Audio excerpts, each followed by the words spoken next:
Real life crime మిస్టరీకి వెళ్దాం. అది వివేకానంద రెడ్డి గారి హత్య కేసు. ఇప్పుడు ఎందుకు మాట్లాడవలసి వచ్చింది అంటే, మరి ఈరోజు ఉదయం సాక్షి పేపర్లో తొలి పేజీ, ఆ మలి పేజీ కూడా దీని గురించే రాశారు.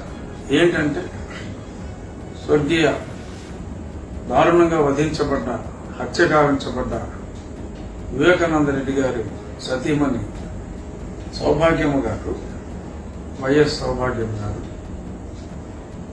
ఎన్నికల్లో మరి కాంగ్రెస్ పార్టీ అధ్యక్షురాలుగా మరి రాజశేఖర రెడ్డి గారి కుమార్తె ఎంపికైన సందర్భంగా తను అడిగినట్టు సునీతను పోటీ చేయమంటే సునీత కొన్ని కారణాల వలన చేయలేరని చెప్తే మరి వాళ్ళ అమ్మగారిని పోటీకి నిలబడమన్నట్టుగా మనం మీడియాలో చదివాం.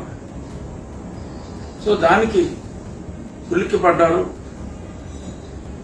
వైఎస్ జగన్మోహన్ రెడ్డి గారు అండ్ వాళ్ళ ఫ్యామిలీ, వైఎస్ భారత గారు, వైఎస్ అవినాష్ రెడ్డి గారు, సాక్షి ఎట్సెట్రా ఎట్సెట్రా.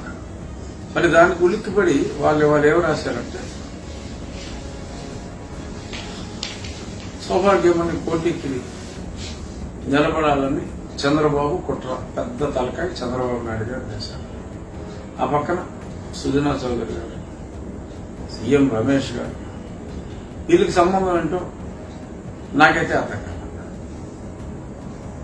ఇక ఆదినారాయణ రెడ్డి గారు, బీటెక్ రవి గారు, స్టార్టింగ్ లో వాళ్ళనే వీళ్ళు ఈ ప్రభుత్వం వచ్చిన తర్వాత వాళ్ళని కూడా ఇన్వాల్వ్ చేసి కొన్ని దొంగ సాక్ష్యాలు సృష్టించి కేసు వాళ్ళ మీద తోసేయాలని చెప్పి ట్రై చేశారు.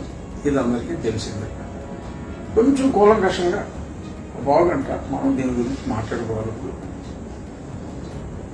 ఇవాళ సాక్షిలో రాసిన దాంట్లో ముఖ్యమైన అంశం ఏంటంటే, ఏదైతే వివేకానంద రెడ్డి గారితో బలవంతంగా ఒక ఉత్తరం రాయించారో రక్తపు మార్కర్తో, ఆ ఉత్తరమే కనుక ఆ పిఏ కృష్ణారెడ్డి ఉందని చెప్పినప్పుడు అది నీ దగ్గరే ఉంచు అని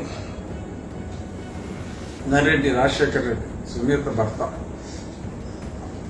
వివేకానంద రెడ్డి గారికి సొంత బావమడి కూడా సౌభాగ్యం గారు తమ్ముడు, ఆయన లెటర్ చూపెట్టొద్దు నీ దగ్గరే ఉంచు అని ఉండకపోతే అసలు అది మర్డర్ అని చెప్పి ఆ లెటర్ చూసిన వెంటనే అందరికీ అర్థమైపోయింది.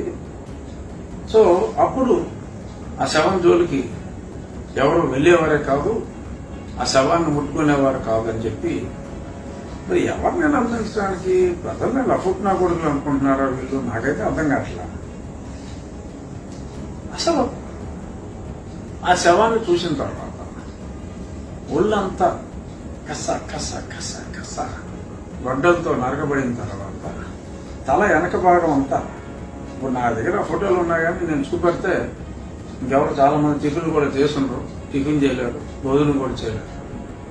ఆ వెనకాల గొప్ప పోర్షన్ అంతా లేచిపోయి మరి ఒళ్ళంతా చీలిపోయి ఉంటే, పేగులు కూడా బయటకు వచ్చి ఉంటే అది మర్డర్ అని చెప్పి ఆ చూసిన వైఎస్ వంశస్థులకి తెలియలేదట. గుండెపోటనే అనుకున్నారట. అనుకుని మరి ఊర్లోని బ్యాండేజ్ అంతా తీసుకొచ్చి మరి ఒళ్ళంతా ప్యాక్ చేసేసారు. నిజంగా ఆ రోజు రాజశేఖర రెడ్డి ఆ లెటర్ చూపెట్టుంటే ఇమ్మీడియట్ గా శివశంకర్ రెడ్డి గారు, అక్కడికి వచ్చిన ఇతరులు ఆ లెటర్నే మళ్ళీ దాచేశారు. వీళ్ళకి అసలు తెలిసి ఉండేదే కాదు అది హత్య అని. ఆ కేవలం ఆ లేఖను బట్టే రాజశేఖర రెడ్డికి అది హత్య అని తెలిసి ఉంటుంది అనేది నా భావన.